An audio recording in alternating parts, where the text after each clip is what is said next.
చూస్ country delight, live better. ఇప్పుడే country delight యాప్ని download చేసుకోండి. ఆడవాళ్ళు ఏ బట్టలు వేసుకోవాలి, ఎలా ఉండాలి, ఎక్కడికి వెళ్ళినప్పుడు ఎలాంటి జాగ్రత్తలు తీసుకోవాలి అనేది కూడా మగవాళ్ళు, అది కూడా సినిమా హీరోలుగా పేరు తెచ్చుకున్న వాళ్ళే చెప్తున్నారు.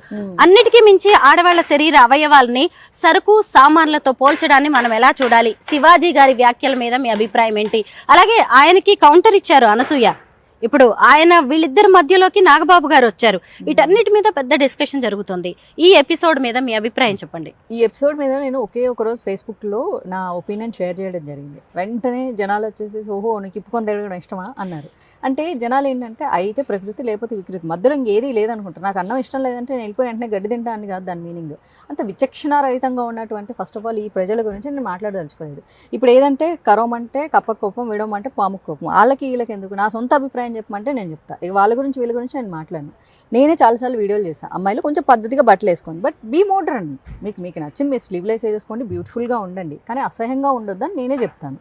ఎందుకంటే అసహ్యం మనకు ఫస్ట్ ఇలా చూడంగానే వావ్ వావ్ అనిపించాలి, అంతే తప్ప అనిపించకూడదు. మనకే అలా అనిపిస్తే మగోడికి అలా అనిపించడంలో తప్పలేదు. ఎందుకంటే చూస్తున్న మనకే ఇంకొక ఆడపిల్లని అలా చూడాలని అనిపించదు, మనకి చాలా యాక్వర్డ్గా ఉంటుంది. సో యాక్వర్డ్గా ఉండకుండా మీరు అందంగా వేసుకోండి, మోడర్న్గా ఉండండి. మీరు స్లీవ్లెస్ వేసుకుంటారా వేసుకోండి, టోన్ జీన్స్ వేసుకుంటారా వేసుకోండి, కానీ అసభ్యకరంగా ఉండదు. అవి కూడా కొంతమంది వేసుకుంటే చాలా స్టైలిష్గా ఉంటాయి. అండ్ మన పర్సనాలిటీ, నేను ఫ్యాషన్ డిజైనింగ్ చేశాను.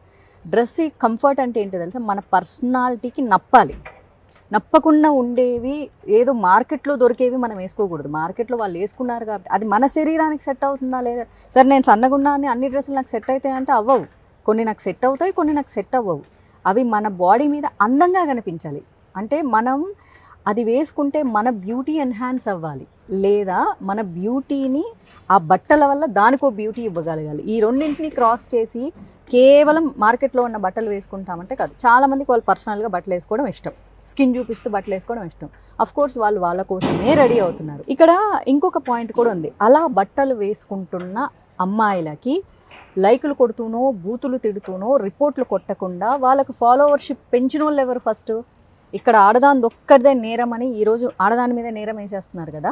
వాళ్ళకు పెంచి పోషించి లైకులు కొట్టిన వాళ్ళు ఎవరు? ఈ సమాజంలో మనుషులు కదా. మేము హేట్ చేస్తూనే కామెంట్ పెడుతున్నా, హేట్ ఎందుకు చేస్తున్నావు, బ్లాక్ చేయి నువ్వు. కాదు, ఈరోజు హేట్ చేయాలి, మళ్ళీ ఆ ఫోటో చూడాలి, రేపు హేట్ చేయాలి, మళ్ళీ అమ్మాయి పెట్టిన ఇంకో ఫోటో వీడియో చూడాలి. ఎందుకు? బ్లాగ్ కొట్టు, రిపోర్ట్ కొట్టు, అప్పుడు ఫాలోవర్సే పెరగరు కదా. అండ్ వాళ్ళు స్కిన్ షో చేస్తున్న కొద్దీ వాళ్ళు ఇన్ఫ్లుయెన్సర్గా పెరుగుతున్నారు. వాళ్ళు పెరిగిన తర్వాత వాళ్ళకి వెబ్ సీరియల్ వస్తున్నాయి, టీవీ ఛానల్లో ఆఫర్లు వస్తున్నాయి, వాళ్ళకి సినిమాలు ఆఫర్లు వస్తున్నాయి. వాళ్ళు స్కిన్ షో చేస్తేనే ఆఫర్లు ఇస్తున్నారు. ఓన్లీ తెర మీదే చెయ్యాలి అని చెప్పేసి ప్రొడ్యూసర్లు ఏం చెప్పట్లేదు కదా. ఇక్కడ ఎవరు పాత్రదారులు అవుతున్నారు? సమాజం పాత్రదారులు అవుతున్నారు. అండ్ వాళ్ళని నేను కొంతమంది ఫాలో అయ్యాను. వాళ్ళు స్టార్టింగ్లో శారీలు కట్టుకుండేవాళ్ళు, తర్వాత కొంచెం నడుము చూపించడం స్టార్ట్ చేశారు. దాంతో వాళ్ళకి ఫాలోవర్స్ పెరిగారు. దాని తర్వాత క్లీవేజ్ చూపించడం శారీనే తర్వాత క్లీవేజ్ చూపించడం స్టార్ట్ చేయగానే కొలాబరేషన్స్ పెరిగినాయి, షాప్ ఓపెనింగ్లు పెరిగినాయి, ఇన్ని వచ్చినాయి.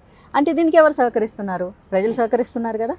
అంటే అలా చేస్తేనే మేము కొలాబరేషన్స్, షాప్ ఓపెనింగ్లు ఇస్తామని వాళ్ళు సెలబ్రిటీ వాళ్ళేమనుకుంటున్నారు, పొట్టకుట్టి కోసం ఓకే మాకు 4 డబ్బులు వస్తున్నాయి కదా, సో మనం కొంచెం గుడ్లిప్పితే మనకు ఆఫర్స్ వస్తున్నాయి కదా. నేను నిజంగా చీర కట్టుకొని ఉన్న రోజులు ఎవ్వరూ మనల్ని పట్టించుకోలేదు అనుకున్నారు కదా. అండ్ యాక్చువల్లీ అది నిజం. సో ఇక్కడ ఎంతమంది పాత్రలు ఉన్నాయి? ఆ అమ్మాయి ఒక్కదాందే పాత్ర ఉందా? ఇంకొంతమంది ఆడవాళ్ళు ఉన్నారు, చీరలే కడతారు కానీ ఓన్లీ బ్యాక్ షాట్లు తీసి పెడతారు.